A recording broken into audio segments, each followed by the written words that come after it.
What's up, guys? It is episode 5 of the Hoop Industry Podcast.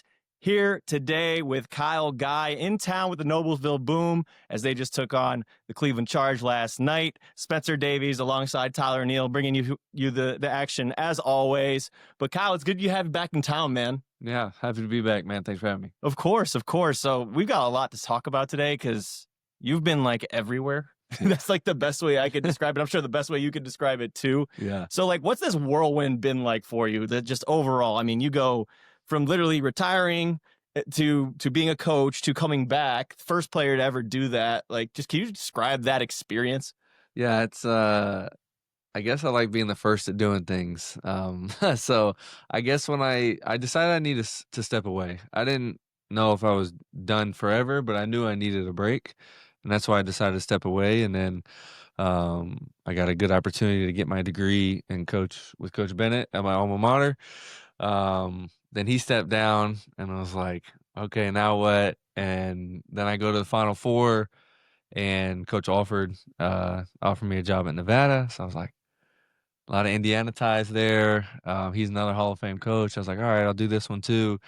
And then, yeah, I'm sure we'll get to it later. But then I get a call from the Pacers with the Exhibit 10, and here we are. Here we are, man. You dropped 35 last night. Feeling good. What'd you think about that new venue over for Cleveland? Because you used to be with them. Yeah, so nice. We used to play Cleveland State, which is obviously awesome because it's so big, but hard to fill that out. This is a little bit more intimate, and it's got some character to it. It's cool. Yeah. I've never played it anywhere like this. When I did McDonald's All-American game, we did the dunk contest and 3-point contest at the Chicago Theater. That kind of reminds me of where we played last night and what we'll play tomorrow. So. And I'm sure we're going to get to this, Ty, but you two know each other obviously from your Charge days. Mm-hmm. But for you, how's that stadium look from your perspective, and also just watching him ball out again? I love the venue. So this is the third one they've used. They started down in Canton, right? The Canton Charge at the Civic Center, the Canton Memorial Civic Center. Similar setup to the Cleveland Public Hall. You have a stage at one end. The bleachers are sort of raised up and you kind of look down over a little bit. Certainly the public hall is a little bit nicer and a little bit, I think, more well kept. And then obviously they played at Cleveland State for, I think, 3 or 4 seasons. I was only in there one, the year Kyle was with us, and that was too big. Yeah. Arena's a little outdated. They haven't done much to it in a long time. It's like 18,000, wasn't it? Yeah, it is big. It's a big venue. And then, obviously good to see Kyle play and do well last night as well. And excited to see him tomorrow, too. Most definitely taking on the Charge again tomorrow night. Friday, we're recording this on a Thursday. But I'm going to go a little out of order here from the board. Mm-hmm. So we got to get into your relationship first because this is all interesting how it ties together. You two spent a lot of time together with the Charge. Your relationship blossomed from there. And clearly, we're doing something all these years later on a podcast. So where do we start with this? It's interesting. I spent a lot of time with the Charge. Kyle actually only played, I think, 11 or 12 games. Yeah, I was only there I was in the Cavs training camp. Yes. Yep. And then, so that's through October. So then I only played October, November, December. So, yeah.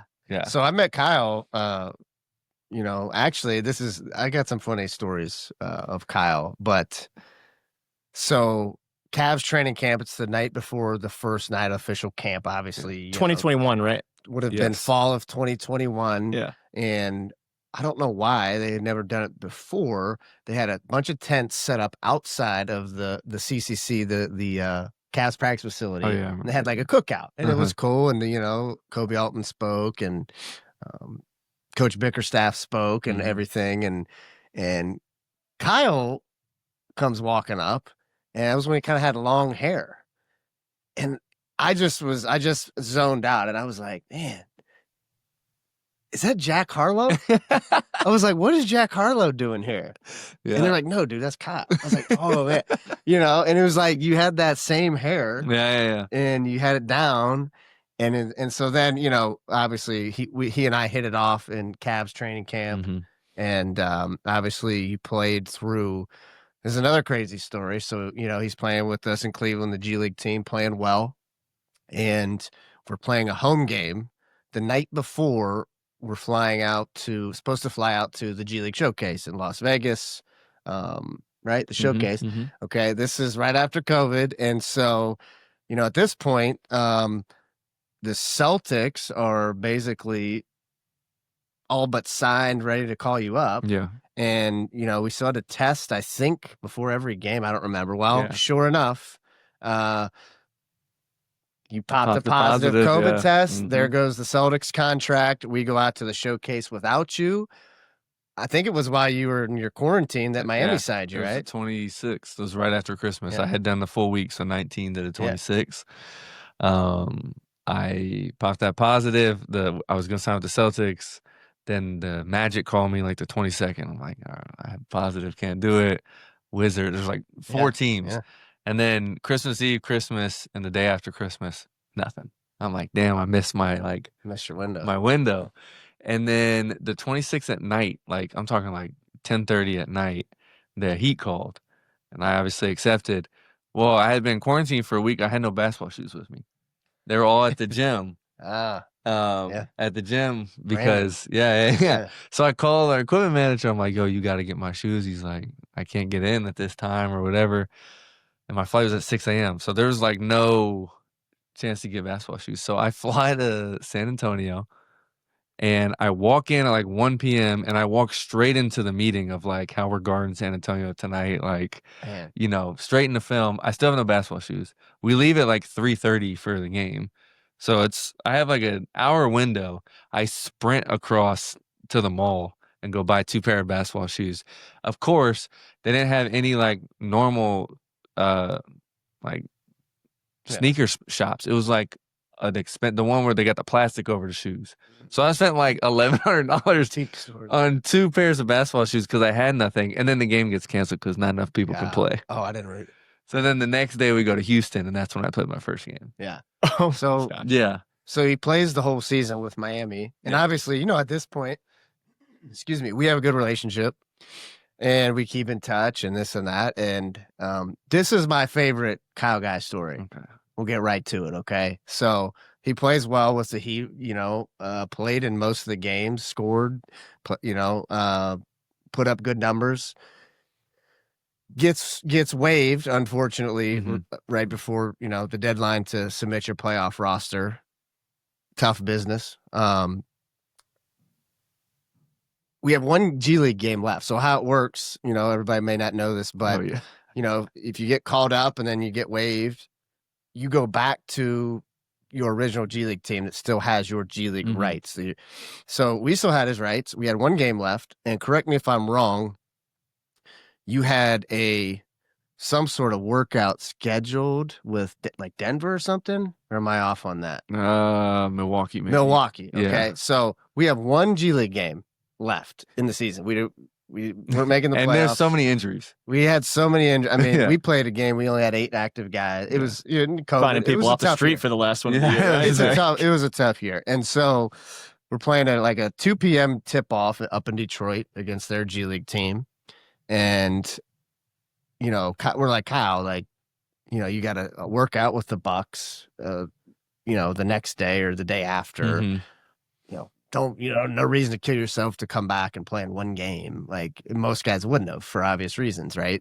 But sure enough, this guy shows up, he plays like 36 minutes, and that's just a testament to who he is, right? Not only does he love playing, but he just cares about things, and he understands you only get so many opportunities to play. And so I'll always remember that because most people would not have done that. And we were even like, dude, just fly to Milwaukee. I forgot about that. So I'll always remember that about Kyle. Yeah. What makes him such a good guy to have a relationship with and keep a good contact with? Yeah, I'm big on like energy and kind of authenticity, and we just, like you said, we hit it off in training camp and had a good rapport, and like it was genuine, and I kind of, that's what I'm like attracted to, like with people I want to be around. And so he always had that, and obviously he knew the game too, which always helps your credibility if you know what you're talking about. And so everything that I do pretty much revolves around around basketball, whether it's camps or, TBT teams or whatever. And so everything I do, I try to bring on as many people that can help the people we're trying to help, or I can help them, like whether it's a younger coach or, volunteer coaches or whatever. And so he was always my first call with anything I did. I had kids camps. He was the head coach of my TBT team. KG24. The KG20. Yeah, we did the those are Elite great. 24 camp in Indy. Those were fun. And like we had some good player, Flory. Flory from Kansas is in that. Like Good players. So yeah, he was just always my first call, and he always said yes too. So I was like, oh, he's reliable too and loyal. So that's kind of how we did that. And then he started to run the show stuff, and we had some conversations about that, and just always stayed in touch. Let's start with Indiana basketball. Just growing up in that state, winning Mr. Basketball. How do you describe that feeling, considering just talking to people from that state, how crazy they are about hoops? It just has to be a surreal feeling. Well, I'm very thankful for the career I've had, but Mr. Basketball is still the best thing I've ever accomplished personally, or my favorite, I guess, award or moment. Because it does. I mean, that cliche saying, right? In 49 states, it's just basketball, but this is Indiana. It's even on our new Noblesville Boom locker room. They put it around there. So, but it's so true. Like, my great grandfather was the commissioner of the IHSAA, the sports association in Indiana high school sports, and so it was just in my blood. And my grandfather used to always talk about like how the cities and towns used to shut down on Friday night to go to the basketball game and all that kind of stuff. And it just meant more. I grew up down the street from Greg Oden, Mike Conley, and I just saw so many great players: Jeff Teague, Zach Randolph, Gary Harris, Glenn Roberts. Like I can go on and on about how many the Zeller brothers that I saw growing up, and I just remember. So Jack Kiefer is one of the all-time winningest coaches. He coached Lawrence North, which is Mike Conley, Greg Oden, all them, one of the best high schools historically ever in Indiana. And I played on an AAU team with his son, and I went to their house for like a birthday party or something, and I saw he had a plaque, and it had all the Mr. Basketballs, and it was dated out to like 2030. So like it was empty from 2000 whatever 7 to 20, and I looked at 2016. I was like, oh, I want to put my name on that, and now I remember that. That's like a core memory for me. So it's different, man. I think what makes it different also, not only just the fandom and the good playing, it's the coaching. If you go to a 1A school that has barely enough kids to try out for the team, it's going to be a better coach team than most coaches or most teams in the country. So it's interesting you talk about that, because just a couple of days ago, I was on the phone with Josh Mullins, Braylon Mullins' dad. Oh, yeah, it's my youngin'. And Michael Fox, who also is a coach over at Fishers. Yeah. And they were talking about the importance about how they're doing it at public schools and not going to prep a lot. Yeah. I want to kind of get your thoughts on that, because it seems like there is an allure when it comes to prep schools, but in that state in particular, guys are plenty proud to stay where they're at. Yeah, you got La Lumiere, which is hour and a half, 2 hours from Indianapolis. But they're mostly pulling out of state guys, like you said, like very few. I think Jalen Harrelson. Harrelson's got to be the only. He was like the only one. Him and Jaren Jackson. And Jaren Jackson only went for his senior year. And so the lure to stay, I think, is the atmosphere piece of it. And you're not going to get anything different at a prep school. You're going to get the best coaching at a public or private school in Indiana that you could get. It has the same reach. Everyone, I mean, if you ask Coach Bennett when he was recruiting me, he literally told his staff, he was like, I want a hard-nosed kid that can shoot the ball. Basically a kid from Indiana. And then like 2 weeks later, he stumbled upon me. That's a true story. But like it's known in the college world and even in the NBA, like, oh, this kid is going to know how to play the right way. He's going to play hard, tough, and more than likely can shoot the ball. So that's, you're getting all those things in Indiana. You don't need to leave to get it. So you go from Mr. Basketball to McDonald's All-America. Now you're at the national stage. You're one of the 24 best players in the country. What's that experience like, sharing that with everybody else? Yeah. With cameras and all that stuff? Because I'm sure that's a little bit different than what you're used to. Yeah, it is different. I think one thing I always took pride in was kind of thriving at the level, at like the highest level, and when there's cameras on you and there's a lot of question marks, and I always loved the fact that I looked like a mailman compared to the rest of the guys, and at McDonald's All-American, especially. I mean, my class was loaded. Bam Adebayo, Jason Tatum, Harry Giles, Dennis Smith, Lonzo Ball, and TJ Leaf. I can keep going. It was a nuts class, and then there's me. And of course, I got the sportsmanship award at the McDonald's All-American game. But like, I took pride in that, and like, I was in the dunk contest and a 3-point contest, which I think I was the first one to do that. At least that's what I was told.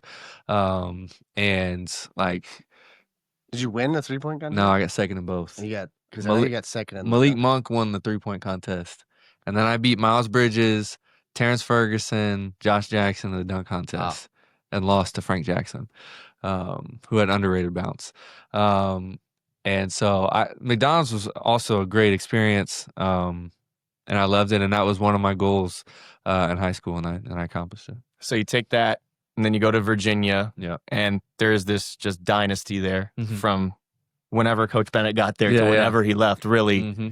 What was the experience like being a part of the Who's, and obviously the legacy that your team left, because it's not so lost on everybody that you guys dropped that 16-1 matchup to UMBC and then came right back and won the Natty. Yeah, so my first summer, well, first off, I wanted to go to IU, and I would have went there in a heartbeat. Me and the coach didn't see eye to eye, and I wasn't gonna sacrifice like what I wanted out of college to go to IU. And I loved Painter, but I didn't really like Purdue that much.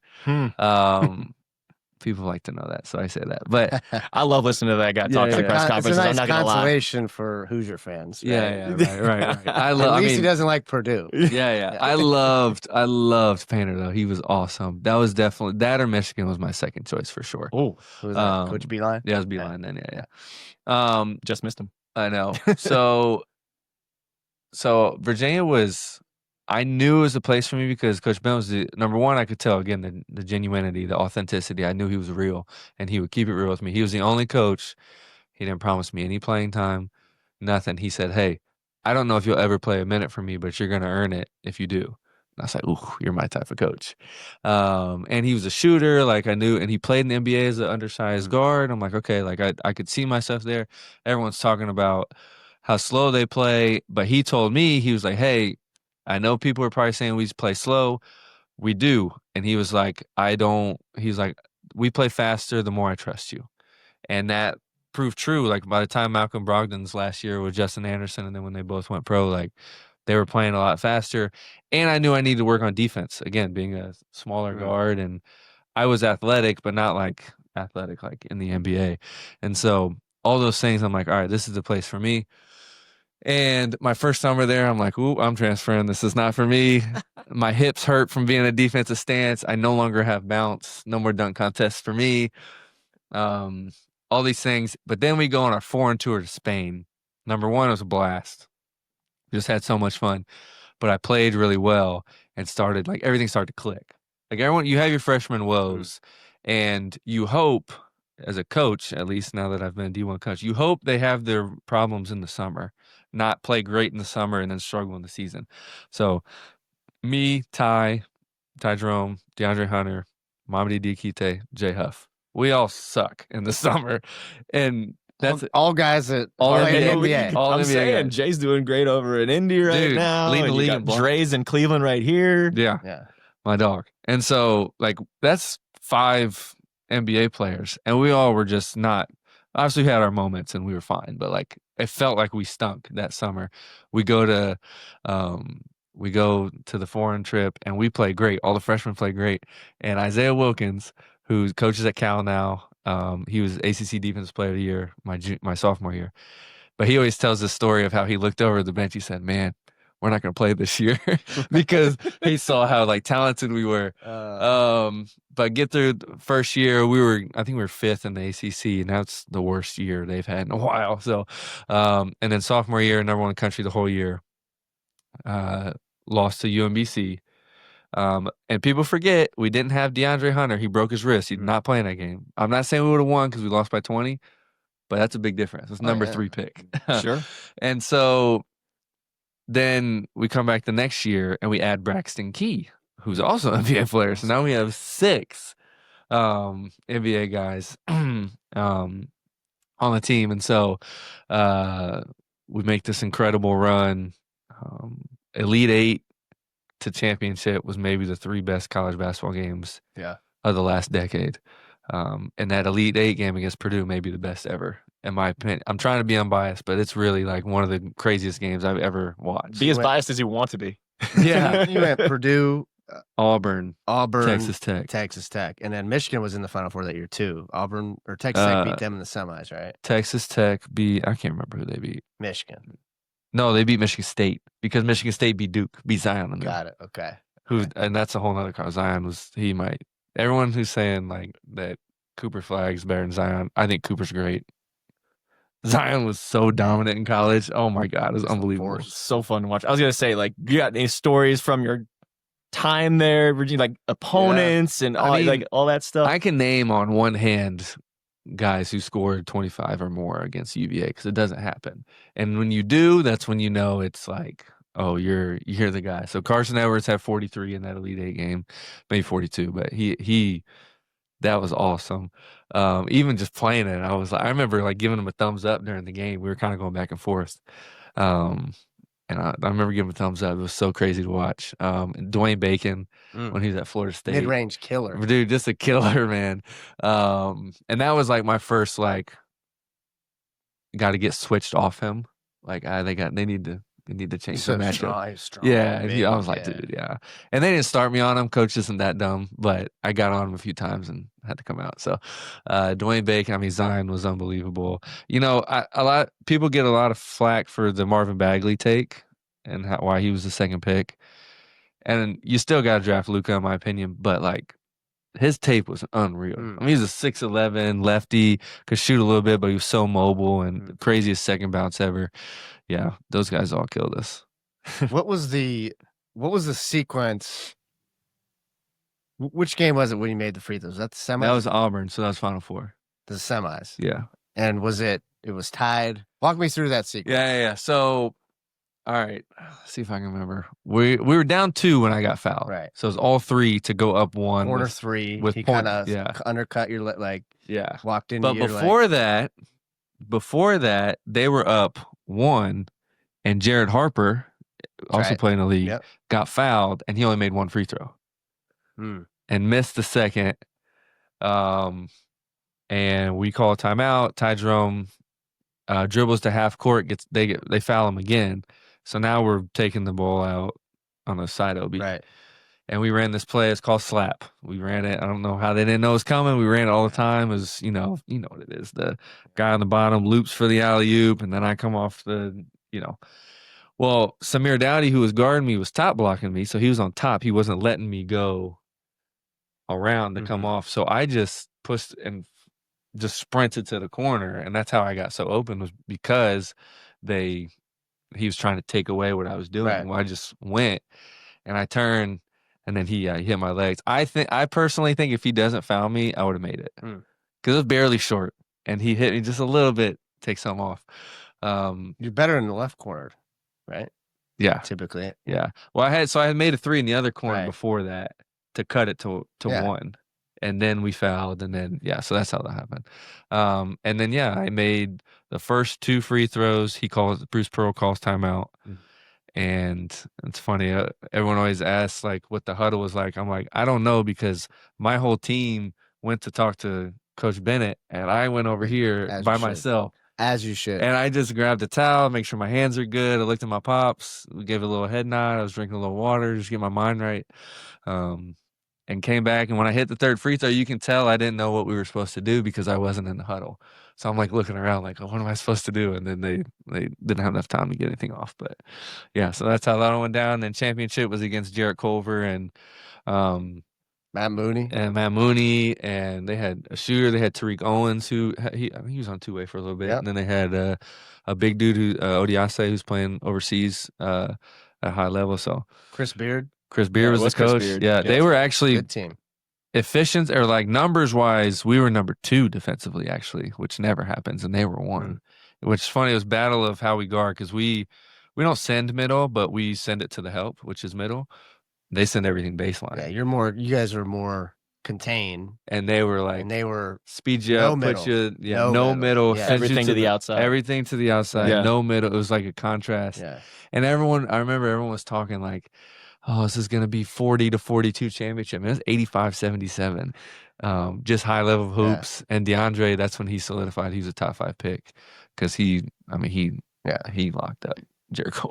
Yeah. My next question for you is, okay, so going back to that whole offseason after that upset. Yeah. How did that kind of fuel you? And also, like, is that something you can look back on even now when you're trying to like gut your way through stuff? Like that kind of adversity is really rare to have for an athlete. Yeah, it was tough, man. I think I firmly believe the reason we won the championship was because we went through that.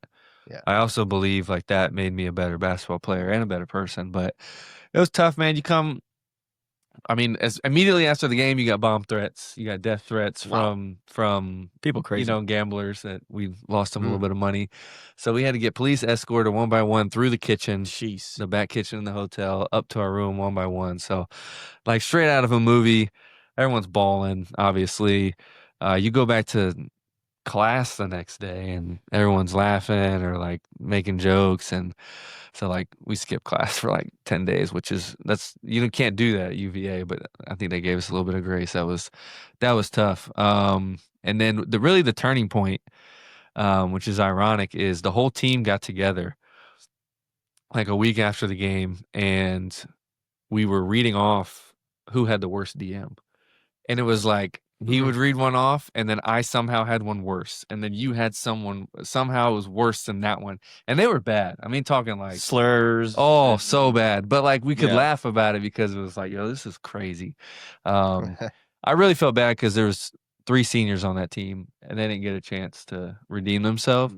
So I still have that regret. But other than that, like, it prepared me for life. It prepared me for anything basketball related.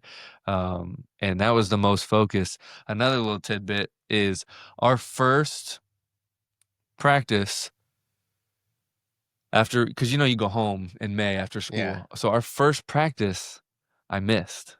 And this is like the first practice, like ready to get back to work. Like can't wait for anything because of how last season ended. Well, I had drove home the day before, or drove back from home, sorry. And I had a janky phone charger and my phone didn't charge. Oh no.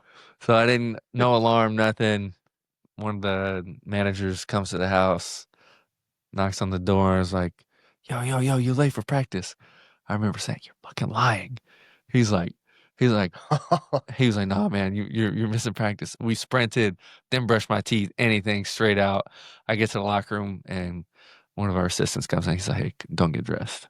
And I was like, oh no. I was literally crying on the sideline because like it meant that much to me, and I didn't want anyone to think like I didn't like care or anything. And watching practice was tough. And then after that, man, it was like the most locked in any of us had ever been. It's go time after that. Let's switch gears to the pros. So you get drafted, second round, end up being teammates with Tyrese over in Sacramento. Yeah. What was that whole process like? Just even just being drafted, because a lot of guys nowadays like are trying to go different paths. Sometimes they're getting the 2 ways, the Exhibit 10s, and all that stuff. But you actually got taken in that draft. Yeah, it's funny. People ask me, I'm like, if NIL was around, I would have came back for another year. I get that. I would have came back for my senior year. Man, when I went into college, I'm big on goals, and I'm big on, again, trusting my intuition. And so I told myself I wanted to do 3 things in college. I wanted to get drafted. I wanted to win national championship. I wanted my number retired.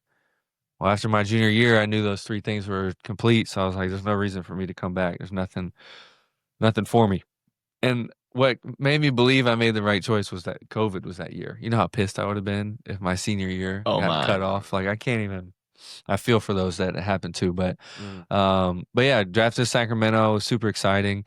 My first year I was in the G League pretty much the whole season. I have the longest rookie season of all time because that was the bubble year.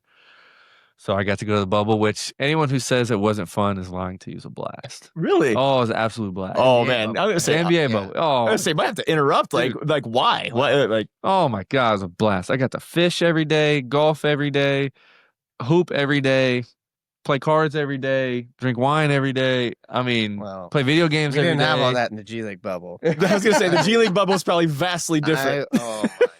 No, I was there like I need that comparison. I was there like 50 something days.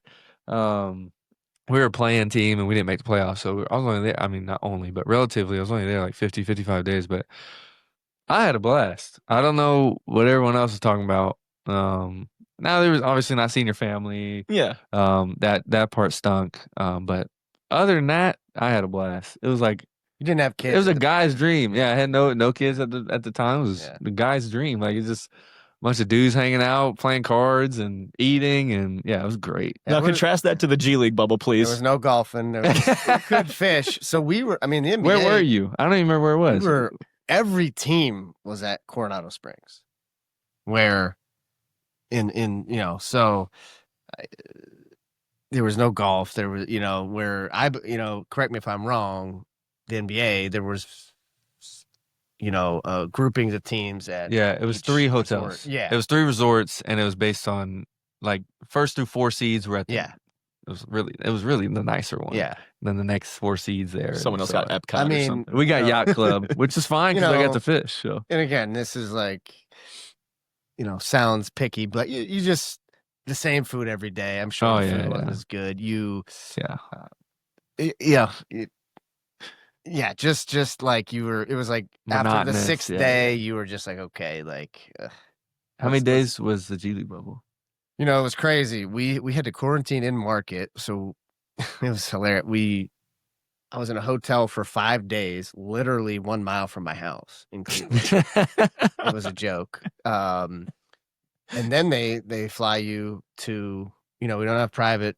We flew commercial. So then you fly to Orlando, and we had to quarantine again in Orlando for 3 days. So we did that too. how unhealthy is that? To then you got 4 days of training camp, and you gotta, and then you're playing. Like our first games were, so you get down there, you sit around for 3 days. After sitting around for 5 days, you have 4 days of training camp where you gotta like get after it. I mean, and your win's probably gone by that point. Oh, and then like we played our first game was a back-to-back. We played a 6 p.m. game on I think a Friday night, and then a noon game the next day. It was just like crazy. I cannot believe there wasn't more injuries. It was tough. It was tough. I forgot because the G League teams had options because you had to pay, and the Kings opted not to do it. That's why I got to go with the King. Not I every forgot G about League that team participated because I played like 6 NBA games my rookie year. I was up for a few more, but I played in all but like 3 G League games, so I was down the whole year. So I would have. Well, I remember that because, and this was before I knew you. This would have been November of 2019. We're out in Stockton, where the Kings G League team plays, and I think it was my scout. We do all this prep for you and watching, all this film and making all these edits, and sure enough, one of the 3 G League games he didn't play in was against us. Did you win? Oh my gosh! No, we had a really good team that year. We did not win that game. Because that was before the showcase. So like we still had Gabe Vincent, Eric Mika, we were Isaiah good Cannon. Team we were was Gabriel Wenyon on that team. Winning Gabriel coming up and down. Yeah. Good team. Scal, good team. Scal Sierra also was down like there at some point. No, right? not on my team. Not on your team. No. He was there either before or after I left. I can't remember. Gotcha. Yeah. G League. G League. The bubbles were awesome, man. Yeah. That's a crazy time. Crazy time. I will say I was thankful. Not only for our organization at the time, the Cavaliers organization, for putting up the money to do it, that allowed us to, keep going and work and pay for everything that was required to do so, so that we didn't have to miss a year and then we could keep working. So I am thankful for that, I will say. So aside from the longest rookie season of all time, like what was your memories of that? I've been to Sacramento. It's kind of a small town, a little bit, Northern California, just like especially with Tyrese Halliburton there. Like, what was that experience like for you? Yeah, it's cool, man. So he came in my second year.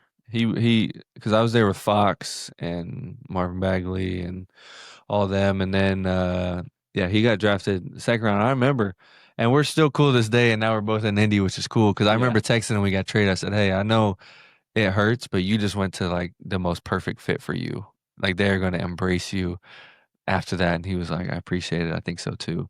But yeah, I mean, Tino knows this. I love like mentoring and helping and trying to help the younger guys get ready. And I wasn't a vet by any means. I was only my second year, and we had Harrison Barnes and Corey Joseph, like real vets. But I tried to, take him under my wing a little bit and just like help him. And we just kind of hit it off. And I don't know if that's why I probably didn't even teach him anything, but like we're still cool to this day. And I mean, I remember training camp, like he was good, but like I didn't see it like this. And then the first game happened, and this was still no fans. First game we're playing Chicago. Terrible. He had like 21 the first half. I'm like, oh no, okay, he's legit. He's legit. And even though the shot looked funky, like it just went in. I was like, who cares what it looks like if it goes in, So, yeah. Which actually, a little quick tangent on that. I do believe, like when you're young, like teaching people how to shoot the right way. But once you get to a certain age, so Steve Alford told me this. Lonzo came to UCLA to play for him and was like, "Hey, will you fix my shot?" He's like, "Dude, you just shot 40 from 3. Why would I fix your shot? Like, I'm not going to fix it, but I'll teach you how to get better shots so you can shoot at a higher clip." And he ended up shooting 40 again. Yeah. And then Lonzo did it the right way, and he took a whole summer and fixed it. But I don't believe in just like That's what we got Kevin Christie. Yeah, with us Kevin the rest Christie. of the Yeah, we got the shooting Don't doctor get him over there. going. Don't get him going. It's like my favorite like random releases are like Kevin Martin and obviously Sean Marion. Like they had some really interesting looking Martin. shots. Yeah, his was going in. Right. I and he was wouldn't like let shooting anyone from here. Like yeah, his I hit wouldn't let like, anyone right here. fix Bill that. Cartwright. You ever seen that? Yeah. You ever seen that? Yeah, he's got it. Yeah. Wow. Yeah. What a mess. Chuck Hayes. All right, so after Sacramento, you end up over here in North Style, just bringing it back. We kind of talked about that a little bit, but just what was your time in the organization like here? Yeah, it was great, man. I was choosing between here or Orlando for training camps, and I was looking at the rosters again. I'm an open book, so I said, tell it how it is. I was looking at the rosters. I was like, I think I have a better chance of making the team in Cleveland. And so training camp was great. Who I actually hit it off with was Larry Markkinen, because he was here at that time and he was playing like the 3. You hit it off with some real R-stars. I'm not gonna lie. Well, that's kind of honestly, that's part of what I bring to the table. Is just like I'm a locker room guy. Like I just love meeting people. I just love meeting people, man. That's one of my favorite things, and hanging out. Yeah, the fellowship. Me and Brandon Knight were just talking about that in USA this last week. It was just like a lot of guys now just want to hang out in the rooms or play video games, and like, no, let's go do something. Generational differences, man. That is Jeff. Let's just go do something. And you're still young, and you're 28, dude. Yeah. But like, so was kind of my thing. Like when I got cut from Miami, which I know we'll get to that, but we're on the topic. Eric Spoelstra, he called me, and which I appreciated, because when Sack cut me, nobody called me. I found out on Twitter. And when Spoelstra called me, he was so real. He's like, dude, like, hey, I really appreciate everything you gave to us. Like, you were awesome. He's like, you like were so good in the locker room, and I didn't expect that. Most people have a tough time because it was Udonis Haslem, Markieff Morris, Jimmy Butler, Kyle Lowry, Tyler Hero, Bam, just so many personalities. PJ Tucker, like so many personalities. And like I would play, I got in with them because I knew how to play all the card games, everything, whether it was dominoes, bourrée, spades, phase 10, like I could play everything. And I just wanted to hang out. Like it's part of why I love basketball, is just places it takes you and people you meet. So that's part of my thing, is like the locker room aspect of that. I don't even remember your question. No, we were just on Cleveland. You talked about Lowry. Oh, Lowry. Yeah, Lowry. But then, so I did all training camp with them. Honestly, it was a different training camp than I was used to. I didn't get a whole lot of reps, whether it was in preseason or really in practice. And I think Bickerstaff kind of already had his at that point, it's only 13 guys and 2 two-ways. Yeah. So 15. He kind of already had that. And he had some veterans too. So like it made sense. Like Ricky Rubio was on team too. Like it all made sense. And I didn't end up getting a two-way or a roster spot. We gladly yes took him on the G League roster. I'm sure you did. So I had signed an E10, so I had to. Yeah. I was forced to play for the Charge. And I played with them until about around Christmas, and it was great. We had some struggles, man, but we had talent. We could score. We had Dean too we on that could team, score. right? No, Dean that wasn't was on the year that team? before. Year before? Dean was just full time with the Cat. Okay, so you had Levi Multi-year. though. You had Levi? Nope. No? Year before. Oh my This gosh. was- See, I'm who aging was on myself that? right It now. was me, Malik Newman, Malik, Justin, Justin my dog, James, Kobe Simmons, Brennan. maybe? Taco. No, Taco. Fall. RJ Nemhard was on a two-way. Taco Fall. We had Kevin Pangos and Dylan Windler come down a couple times with us. Trey Scott. Trey Scott, yes, Trey's legend. You know, the tough part sometimes, so you go from, being a draft pick for an organization, right? They've invested in you, Yeah. right? And you got to remember, front office people have egos too. So they want to figure out how to make their draft pick, make them look like They're did the right smart. Yeah, thing yeah, and yeah. they're smart. Or, so when you go to a situation where they haven't maybe invested a lot of a contract in you or a draft pick in you, that's just kind of how the cards fall. So they're gonna give the guy that they drafted, even though Kyle or whoever may be better or have been better or played better. They gotta give their investment a little bit of time, and that's just the nature of it that I think the average fan may not understand. Right? It's a good point because when I got cut from Sacramento, Vlade Divac was the GM who drafted me. He had got fired. New GM comes in. I'm like, there's no way. Yeah, no, and that's what happened. That's part of it's, and that's why timing fit, and it's just you got to get a little bit lucky, and because there's so many good players that can be on these rosters. You got to be down to There's so many 450 in the spots. league. There's Yeah. 450 Exactly. spots, right? Exactly. I think it's more now with the two ways, but Right. there's actually 'Cause two there's ways. three, yeah. But yes, That's not easy to do. not easy. No. That's not easy to do at all. And I was just telling, we were just at Western Reserve. I was just telling them like, you can do everything right, and it still might not work out. But, So, yeah, but doing stuff the right way and Is the only way. It gives you a chance. If you Yeah. don't, you have no chance. Yeah. So give yourself a damn chance, right? Yeah, Yeah. no, most definitely. Heat culture. Is that a real thing? Yeah, 100%. It is. It was a little bit more lax than normal because it was COVID year. So Yeah. like the 10% body fat, they couldn't as much as they wanted to, and Maybe we'll start implementing that here. I was gonna say, Yeah, right. we gonna start calling you the Godfather? Not yet. not yet. Okay. Maybe in a few years. We'll stay away from that. But yeah, like I remember my first, again, that San Antonio, when I got there, I was wearing slides to the film. No open-toed shoes. You're wearing tennis shoes. And they didn't care because I didn't know. But like they said, hey, just don't do that again. No problem. There's no, like, Oh, fine. that's your free, like, No- that's your freebie. We don't think no anything. 50 ball. We know you're coming from Tyler Newell's coaching. Like, you can wear that type of stuff. Like, no way. So, Who was your coach in SAC? Luke Walton.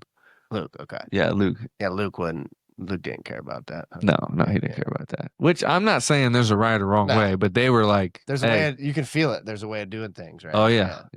And yeah, I liked it. That was the closest thing to UVA in the NBA, and maybe the Spurs too, Mhm. or Boston now. But Sure. but yeah, so it was great. Heat culture's for real. The fans were great too. I loved Miami. I definitely thought that I had like my landing spot. Yeah. I know this isn't on the board, but I think this is a good time to talk about how much you should respect overseas basketball. Mhm. Like, because there are so much, we just talked about it. There's only so many spots in the NBA, but there's also an extremely other competitive side of the world Oh yeah. that I don't think enough people are aware about. And I mean, I've talked to so many different people in Australia, people in India. There's a league in Britain now, Puerto Rico, like wherever in the world. And people either go back to try and build themselves back up to come back, or they just stay over there because one, the living's pretty good, but two, like they just love playing ball and love the opportunities they get over there.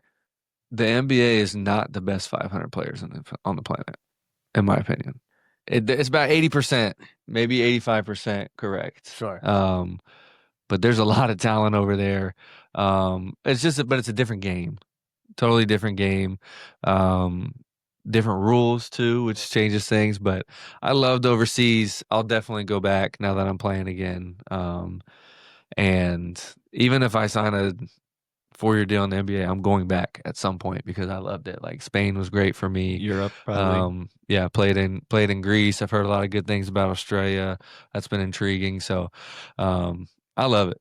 The NBA is, it's built on potential and ceilings and young talent more so, I think, than the Euro League.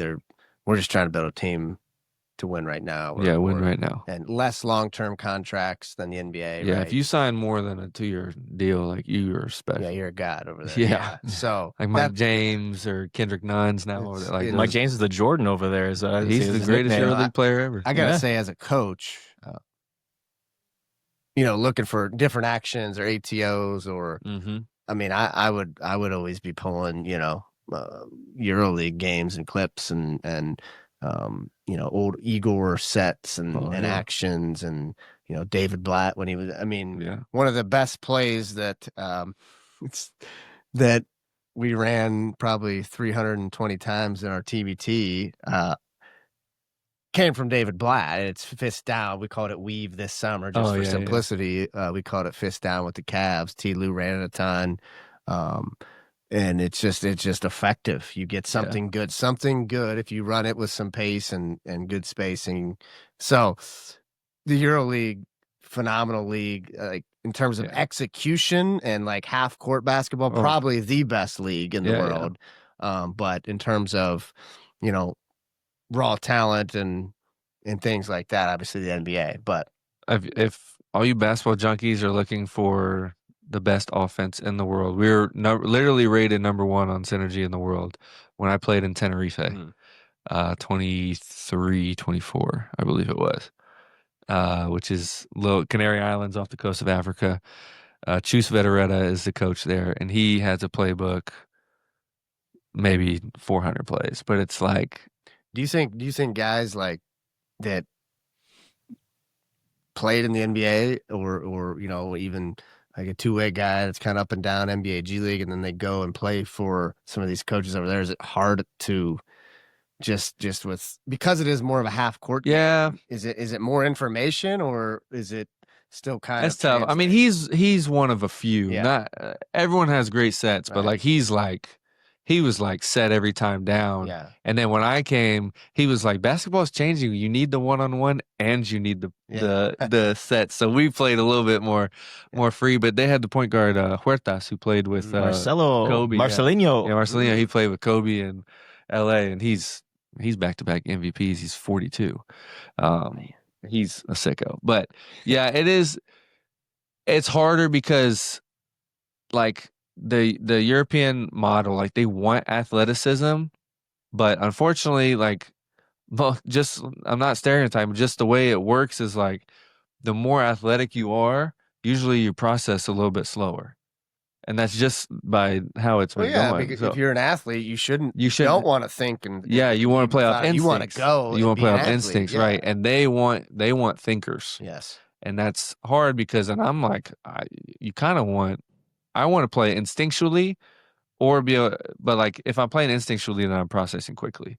And so like it's tough over there, man. Like to get cemented. But once you're in and you go if you can get over there to a good spot right away, you'll never come back. It's all about balance, right? And I think back. Your point too, the NBA now is so much more globally influenced too. Like if you see just the amount of people from France getting drafted the last couple of years, you got Serbians coming in the league, like it's all over the place. Basketball Africa League, you got guys coming over from there. 7 NBA MVPs have been foreign, international born. I think that this is me personally, and maybe this contradicts what you just said, but I think what international teams do the best is teach you how to play basketball as a team, and we know how to teach like skills and skill set, right?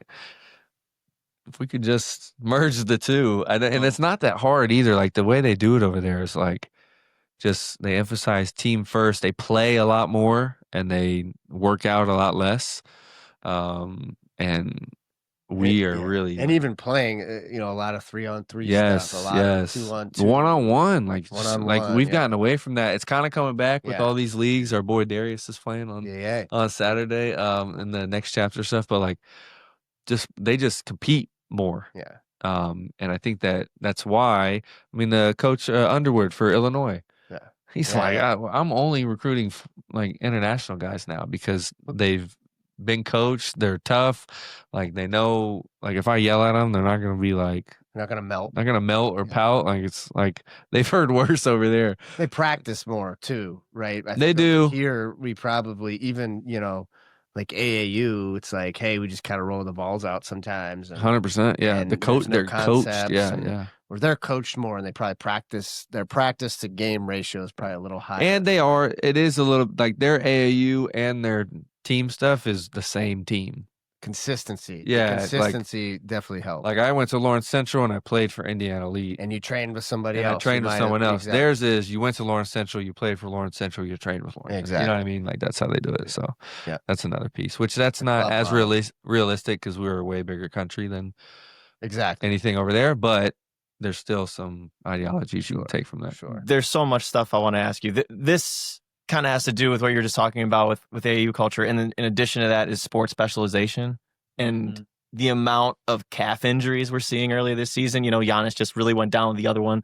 The other day, you have a ton of star players going down with these. Do you think that playing sports year-round, one sport year-round, is contributing to that? Or is it pace because there's more read and react offenses? It's more up and down transition. That game is changing that way. Like, what do you think is contributing to all these injuries, specifically like these soft tissue calf injuries? Well, first off, I think you should play as many sports as you can for as long as you can. Agreed.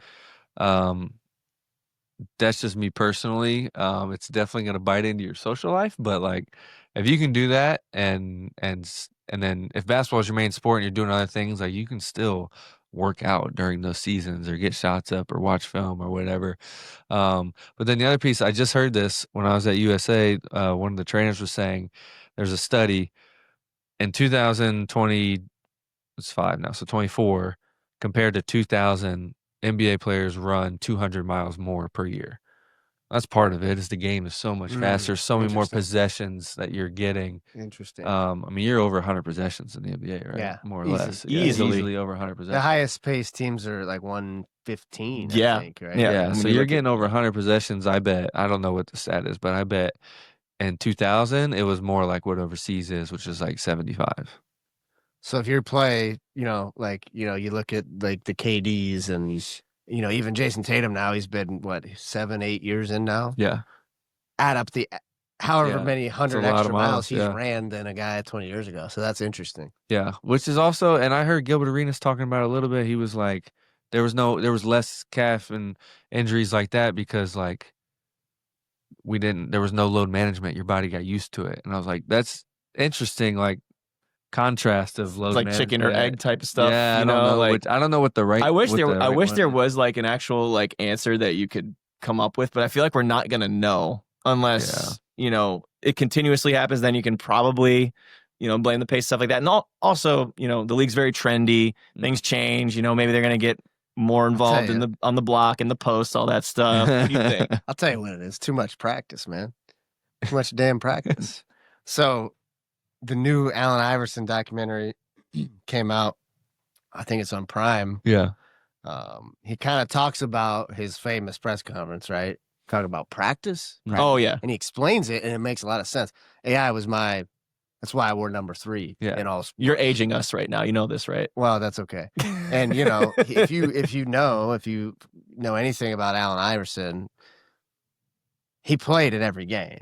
Mm-hmm. And he played hurt and he got banged up. He was a smaller player, but he says, okay, well, I wanted to play in every game. So either you want me, if you really want me to be in practice, then I'm not going to be able to play in every game. So do you want me in the games or do you want to have me in practices? Right. So I thought it was awesome to hear him say that, but I'm Good kidding point. with the too much practice, but I wanted Yeah. to interject there. You had Yeah, to. yeah. You had to. I wore his shoes. I'm not too old. I wore his shoes when I was really young. Oh, I had the original NBA 2K on Sega Dreamcast. Half the people that listen to this podcast are not going to know what a Sega Dreamcast is, but I remember it had the blue cover on it, and it was AI on the front, and it was one of my favorite games ever. And it transitioned from NBA Live to that. But clearly, we're getting off topic. You are wearing USA basketball stuff. Yeah. What does it mean to you to represent your country? Clearly, this is something that a lot of people dream of. Mhm. And, being someone that loves basketball and like you just said, like it's different probably on that stage. Yeah, it was awesome. I think every opportunity I had to do it, it just didn't quite work out. When I was young, I was playing on the Adidas circuit and there were Nike. So like at that point, the shoes were really feuding and more influential. Yeah, like I didn't. NIL, it doesn't matter. Yeah, much now. like I didn't play Jordan Brand Classic because I was Adidas, but I was McDonald's All-American. You know what I mean? So like that was a big deal. And then my rookie, two ways couldn't do it. My first 2 years, and then my third year got called up. And then when you go overseas, you really can't come back for those ones. So it never lined up. And actually, the guy who's in charge of making the team, Anthony McClish, was my GM in Stockton. He's from Lima, Ohio, where I'm from. Yes, Anthony. Yeah. I didn't know you were with him. Yeah, 2 years, and then he did the Ignite stuff. Yeah, the Ignite. good So like, dude. Good great dude. So he called me. I'm like, I'm in. I'm in. And it's for me. I got a lot of military in my family. My dad's a Marine. My two grandpas were in the Army. I got an uncle, aunt, Marine, Navy, two cousins. I got like 10 or 12 immediate family members. My mother-in-law, Navy. And I'm not as brave as they are. So like this was kind of my way to serve, I guess. And I know that's a huge, huge difference, but like my way to represent was to do what I do best, and that's play basketball, and do it at a high level and make sure we come home with a win and we're doing it the right way. And so that's what I was trying to explain to my 4-year-old son. I was like, your grandpa's a soldier, but I'm representing the country too, just in a different way. And so, in another life, I'd be in the military too. If it was paintballs, I'd do it, but I can't do it, man. Real bullets, no way. My dad did 2 tours, and I was like 7 and 10 when it happened, and I just remember being scared the whole time. Like, I don't know how they do it, man. I got a lot of respect for the military. A ton of respect for that. That's amazing. Where do you feel like the state of the USA basketball program is right now? Number 1 in the world. Yeah, I mean, the best. Yeah, still the best. I think won at the Olympics. I mean, last year. that Olympics was some of the best basketball ever as well. And again, that was FIBA rules. Like that's that overseas style. Like it's so fun to watch, especially because, the Olympics are so great because every country is cheering for their country so hard. But that's how they cheer over there year round, just for their team instead of their country. So those atmospheres, the shot making, like that's what it is over there. And that was. The Serbia game, the France game, like those are some of the most fun I've had watching basketball. Right. Yeah. So just so everybody understands what Kyle played in, I don't know, 6-7 years ago, they kind of FIBA changed the format of how to qualify on the basketball side of things, where, correct me if I'm wrong, before they kind of packed it all into the summer. Yeah. And then they changed it. So they have these qualifying windows during the NBA season. Yep. So, and they kind of spread it out more. So obviously NBA players aren't going to be able to play in those. So they started using G League players now, again, correct me if I'm wrong, the USA is already technically qualified for the World Cup and for the next Olympics, but you still have to participate. Yeah. So they started using G League players. That's where I was able to get involved. And I did a couple qualifying windows. Got to go with the national team in 2019 and be with Coach Popovich and Coach Steve Kerr, all those guys, and be a fly on the wall. So that's the context of what you just played in. And I believe they do another one in February. Yeah, it's November and February, and then there's some in the summer still. Right. There's a ton of qualifying windows, but NBA is the only league that doesn't pause for the windows. Yeah. Everywhere else in the world, they take a break for 10 days. Yeah. and The people TV, can leave and go play for their countries in the windows, but because of the TV stuff, The you're not- TV folks wouldn't like that. no, they wouldn't like that very much. And the G League guys wouldn't get to do it. So. Sure, and it's awesome, and then the other side of it you just mentioned is like, you asked where the state of USA basketball is, referring to the idea that, hey, we're not beating everybody by 30, 40 points anymore. That's by design, and that everybody, when the NBA and David Stern started to globalize the game, like this is a byproduct of that. This is by design. It's a good thing. Yeah. And I think it's just going to continue to help us raise our level. And that's why, and even now, like you hear everybody talk about, okay, hey, this is what they're doing in Europe and why these kids are so fundamentally sound and can play in concepts and the ball moves and they cut. And it's forced us to get better. It's forced us to keep growing. And I mean, look what the Heat are doing. They're playing no pick and roll offense. So it's a great thing. Yeah, it's definitely different. Let's get to Phil Harder. Yeah, that was an awesome run this summer. I was literally like on my feet for that comeback in the championship game. Like, how did that all come together? I think it was his second year, right? It was his second year this summer.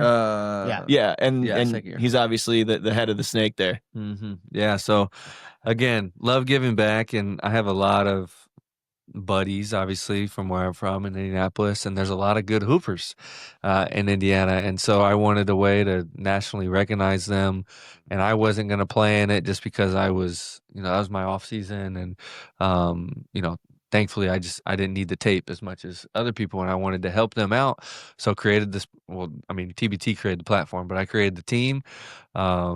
And brought the team in and brought Tyler in as a coach for the 2 years. And we've had we had 10 players last year, and this past year we had 10 again, actually.